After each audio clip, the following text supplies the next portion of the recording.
समूह 16 के तत्व यानी सल्फर के बारे में हम लोग पढ़े। सल्फर के यौगिक में सल्फर डाइऑक्साइड बनाने के लिए गुणधर्म उपयोग दे चुके हैं। दूसरा है यौगिक सल्फ्यूरिक, बहुत ही फेमस के परिचय बहुत पुराने समय से अम्ल है। रासायन किंग ऑफ रासायन कहा जाता है, किंग ऑफ रासायन कहा जाता है, रासायनों का राजा। क्यों? क्योंकि लगभग सभी में इसका उपयोग,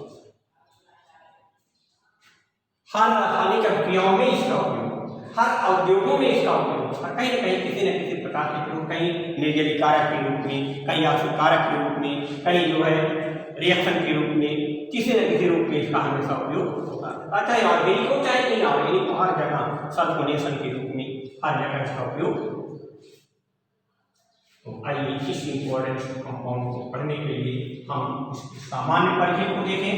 सामान्य परिचय इसका सल्फ्यूरिक।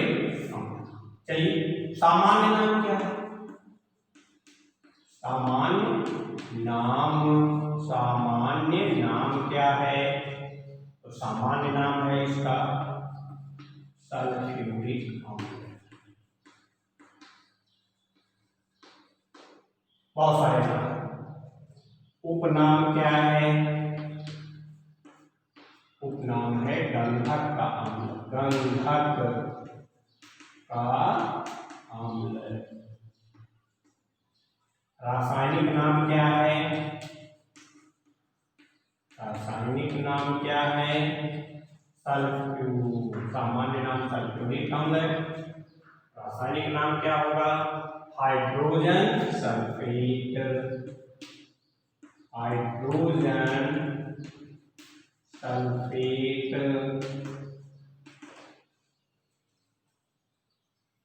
रासायनिक सूत्र क्या है?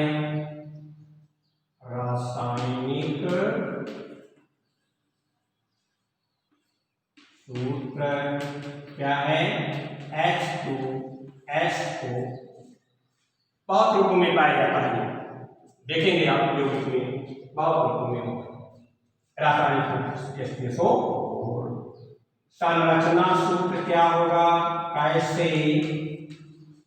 4 ऑक्सीजन 2 हाइड्रोजन। सल्फर के अकॉर्डिंग टू सल्फर केंद्रीय परमाणु जो सल्फर है इसमें उसके अनुसार कैसे व्यवस्थित है तो हम जानते हैं कि H O से O, S से S, O से O, H से सिमिलर टू ईच अदर। फिर एक ऑक्सीजन 2 इलेक्ट्रॉन अपना इनको दे दिया और 2 इलेक्ट्रॉन अपना इनको दे दिया। चारों ऑक्सीजन दोनों हाइड्रोजन अपने आप में सेटिस्फाइड हो गए, सब का स्तर पूरे हो गए, सब एकल बंध से और उपसहसंयोजक बंध से। ये दोनों तीर के कैसे हैं? उपसहसंयोजक बंध है। क्या शो करते हैं कि ये सल्फर अपना इलेक्ट्रॉन ऑक्सीजन को देगा। तीर की दिशा बताती है इलेक्ट्रॉन जा रहा है, तीर का टेल बता रहा है कि कहां से जा रहा है, हेड बता रहा है किसकी तरफ जा रहा है। इस तरह से इसका एक संयोजक सूत्र हो गया। आइए अणुभार देख लेते हैं इसका क्या है, क्योंकि आंतरिक प्रश्नों में अणुभार की भी आवश्यकता पड़ती है, तुल्यांकीय भार की भी आवश्यकता पड़ती है। तो अणुभार इसका क्या हो जाएगा? 1 16 16 16 16 चौका 64, 1 65 32 97 और 1 98। कितना हो गया? संयोजकता क्या होगी? संयोजकता, तो संयोजकता हम जानते हैं इसमें कई हाइड्रोजन है? 2। तो संयोजकता होगी संयोजकता। और क्या कि गुण क्या है? गुण तो निर्जलीय कारक है, निर्जलीय कारक है, मतलब किसी के संपर्क में आएगा उसके अंदर जो मॉइस्चर है, नमी है, उसको सोख लेगा। ये गुण क्या हो गया? निर्जलीय कारक। और गुण क्या है? अम्ल ही है। और क्या है? प्रकृति, याद है प्रकृति, ये क्या है? अगर जरा सा कहीं गिर जाए तो जान लीजिएगा कि ये त्वचा को एकदम मांस सहित दबाकर एसिड अटैक, अभी आप जनरली आप अखबार में पढ़ रहे होंगे एसिड अटैक हो रहा है, तो एसिड क्या है? इसी एसिड को हम किसी के ऊपर ले जाकर के फेंक देते हैं।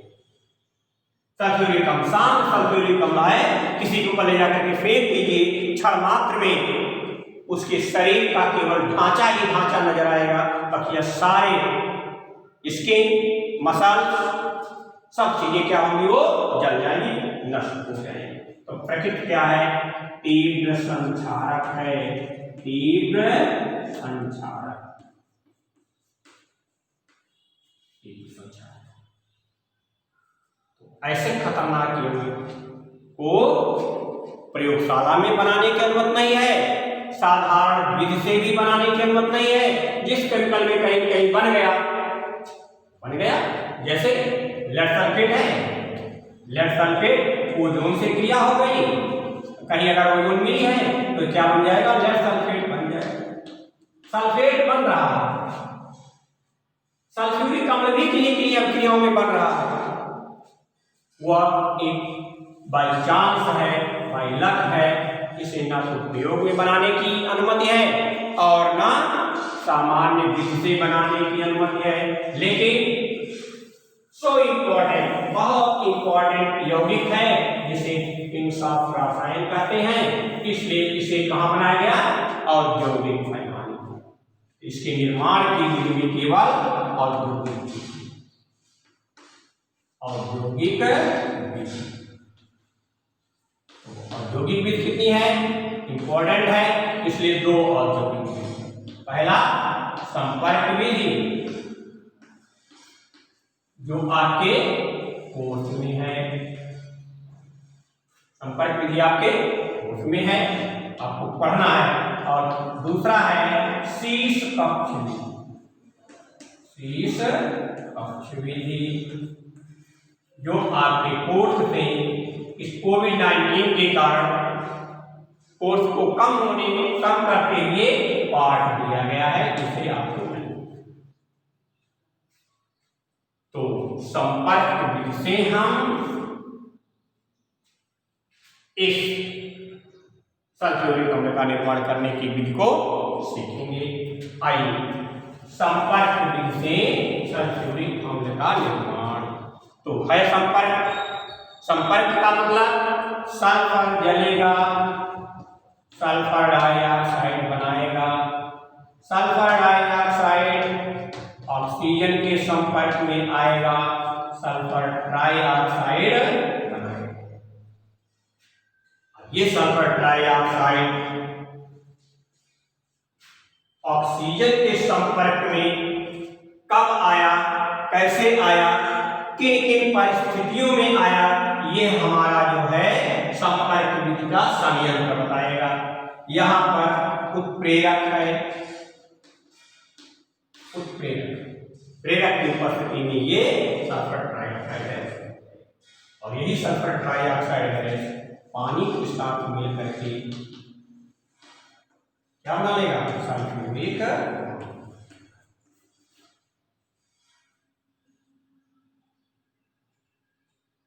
बन गया सल्फ्यूरिक।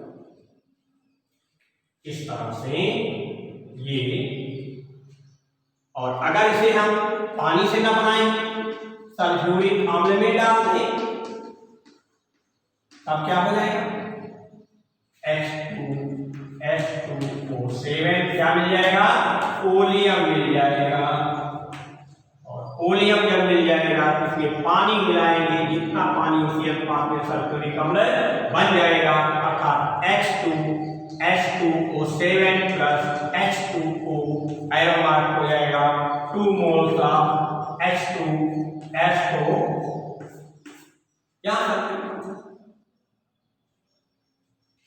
यहाँ भी सल्फर डाइऑक्साइड सल्फ्यूरिक अम्ल बन रहा है, यहाँ भी सल्फ्यूरिक अम्ल बन रहा है। औद्योगिक विधि हमारा इसी को मानेगा। आएगा। हम डायरेक्ट सल्फ्यूरिक अम्ल नहीं बनाएंगे। क्यों? क्योंकि तीव्र संक्षारक है, सावधानी हमें दुर्घटना घटी, बहुत सारी घटनाएं हो जाती हैं, विस्फोट हो जाता है, ब्लास्ट हो जाता है, इसलिए डायरेक्ट हम सल्फ्यूरिक अम्ल को नहीं बनाते हैं। क्या करते हैं? सल्फर डाइऑक्साइड को सल्फ्यूरिक अम्ल में हम डिसॉल्व करते हैं और ओलियम हमें मिल जाता है, और ओलियम में हम आवश्यकता अनुसार जल मिलाकर के सल्फ्यूरिक अम्ल की सांद्रता का प्राप्त कर लेते हैं। तो ये हमारा था सिद्धांत। आइए हम इसके उपकरण के बारे में चर्चा कर लेते हैं कि ये संयंत्र क्या है, किस प्रकार से ये बन रहा है। तो सल्फ्यूरिक अम्ल का निर्माण, आइए ये क्या है, ये बड़ा सा बर्तन है जिसमें क्या रखा गया है, याद है चिमनी भी कहा करते हैं, चिमनी। ये क्या है, यहाँ पर तमाम चैम्बर है, इन चैम्बरों में क्या रखा है, सल्फर रखा है। क्या रखा है? सल्फर रख दिया गया है, और इसमें हॉट एयर प्रवाहित की जा रही है, गर्म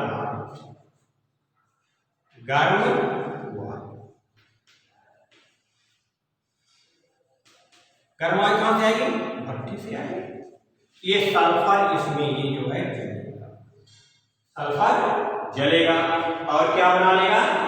सल्फर डाइऑक्साइड गैस बना लेगा, ऑक्सीजन बनेगी। आइए सल्फर डाइऑक्साइड गैस को हम यहां से निकाल देते हैं, सल्फर डाइऑक्साइड गैस को हम यहां से निकाल देते हैं।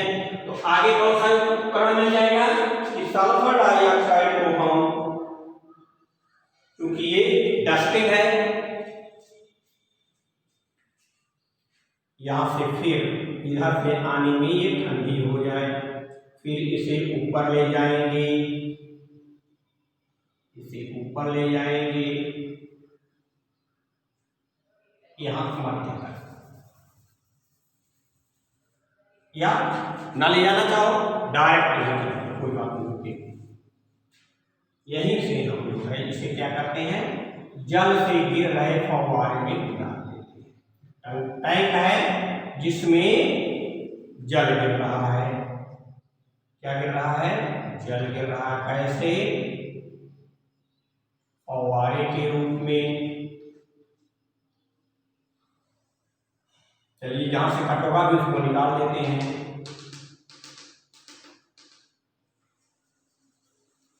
यहाँ क्या है? यहाँ हमारा है वाटर या पानी।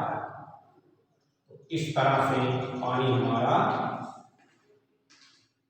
टैंक से निकल जाता है, वेस्ट पानी।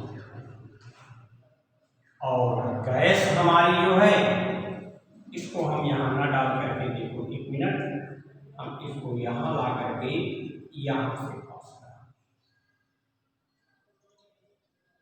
यहाँ से पास कराते हैं, तो गैस हमारी जो है यहाँ से निकल आएगी। ये गैस कैसी होगी? नमयुक्त होगी। गैस कैसी होगी? नमयुक्त होगी। क्यों?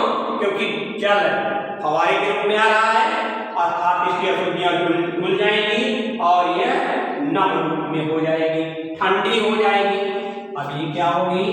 यह इसकी नमी और ठंडी दूर करना बहुत ही आवश्यक है, इसलिए क्या करेंगे? सल्फ्यूरिक अम्ल से टैंक में इसे पास करा देंगे, सल्फ्यूरिक अम्ल के टैंक में पास करा। यहाँ पर इस टैंक में क्या है? सल्फ्यूरिक अम्ल जो गिर रहा है। कैसे? यहाँ से, यहाँ भी वही वाटर है, यहाँ से गिर रहा है,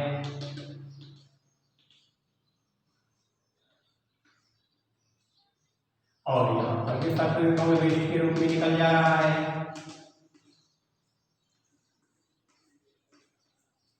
अब हमारी गैस यहाँ से निकल रही है। अब ये क्या सल्फ्यूरिक अम्ल क्यों डाल रहे हैं? क्योंकि इसकी नमी सोख ली जाए। अभी हमने बताया कि यह सल्फ्यूरिक अम्ल जो है निर्जलीय कारक के रूप में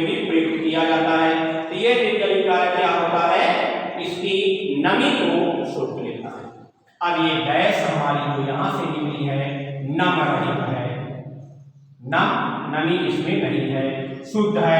क्यों? क्योंकि जल में जब धोई गई, जल से धोई गई है तो ये क्या हुई है, इसकी अशुद्धियां ही नष्ट हो गई है। यहाँ नमी दूर हो रही है, यहाँ शुद्ध। और तब इसमें और जो इसके सल्फर हैं, सल्फर में आर्सेनिक आदि की अशुद्धियां होती हैं, तो यहाँ पर लेड फेरिक हाइड्रोक्साइड जिलेटिनस के रूप में आर्सेनिक को रख देते हैं, जिससे हमें आर्सेनिक की अशुद्धियां दूर हो जाती हैं। इसे कहते हैं आर्सेनिक चैम्बर। इस आर्सेनिक चैम्बर से निकलने के बाद हम इसे जो है कहाँ, टेस्टर में ले जाते हैं। इसमें टेस्टर में टेस्टर बताता है कि ये गैस आगे आने लायक है या नहीं है, आगे आने लायक है या नहीं है। अब इस टेस्टर को हम ले चलते हैं एक प्री हीटर के रूप में। प्री हीटर उचित ताप दिया जाता है, यहाँ पर दो प्रकार से इसको प्रवाहित करते हैं।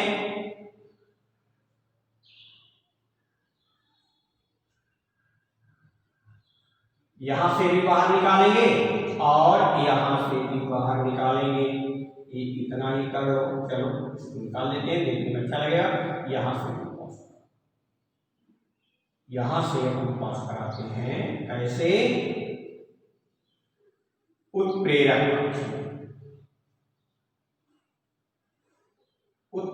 कक्ष में पास कराते हैं। उत्प्रेरक कक्ष क्या है? यहाँ पर अनेक वाइनेडियम पेंटाऑक्साइड की छड़ें होती हैं। वाइनेडियम पेंटाऑक्साइड की छड़ें होती हैं, V2O1। यहाँ पर आने के बाद सल्फर डाइऑक्साइड से ऑक्सीजन का संपर्क होता है। यहाँ पर आने के बाद जब दोनों पूर्ण रूप से शुद्ध हो जाती हैं, इसके पहले दोनों साथ साथ चल रही हैं। अब यहाँ से जो है हमारा इस गैस को बाहर से निकाल देंगे। यहाँ आएगी, गैस ऊपर जाएगी, वाइनेडियम पेंटाऑक्साइड के संपर्क में आएगी, चलो निकाल देते हैं। यहाँ से ऊपर ले जाते हैं और सल्फ्यूरिक अम्ल में पास ऊपर से यहाँ भी सल्फ्यूरिक अम्ल गिर रहा है, यही सल्फ्यूरिक अम्ल में पास करा देते हैं। तो यहाँ पर हमें क्या प्राप्त होता है? ओलियम प्राप्त हो जाता है और ओलियम को हम प्राप्त करते हैं। यहाँ पर हमें जो है क्वार्टेक्टिक प्राप्त होता है।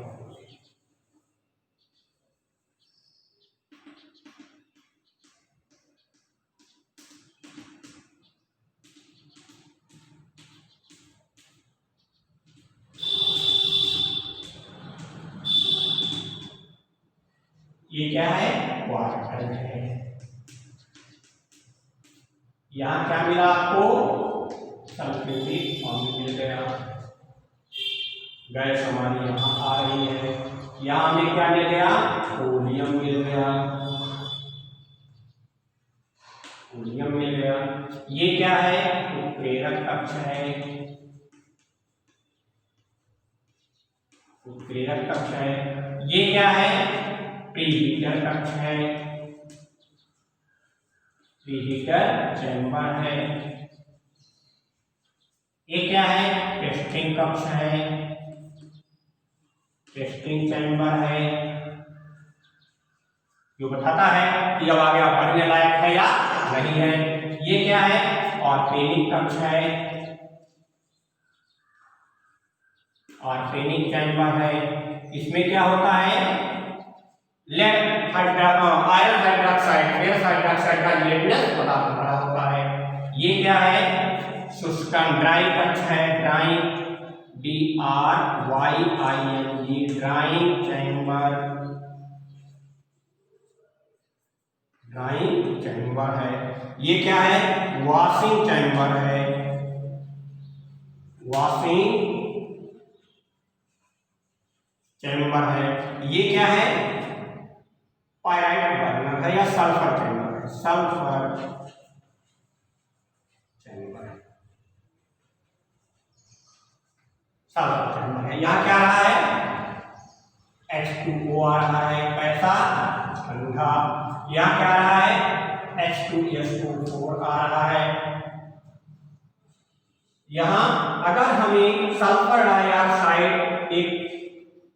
डाइऑक्साइड ऑक्सीजन का संयोग होगा तो ये ऊष्माक्षेपी प्रोसेस होगा, लेकिन पहले हमें उस ताप तक पहुंचाने के लिए प्रीहीटर से हम गुजारते हैं। टेम्परेचर जब यहाँ पर बढ़ने लगता है तो सल्फर डाइऑक्साइड को और ऑक्सीजन को डायरेक्ट गुजारते हैं उस प्रेरक कक्ष में, जहाँ दोनों मिलकर के सल्फर डाइऑक्साइड का निर्माण कर देते हैं और सल्फ्यूरिक अम्ल ने घुल करके यहाँ ओलियम का निर्माण कर देते हैं। ओलियम में हम उचित पदार्थ मिला करके, उचित मात्रा में जल मिला करके क्या करते हैं, सल्फ्यूरिक अम्ल प्राप्त कर लेते हैं। Thank you.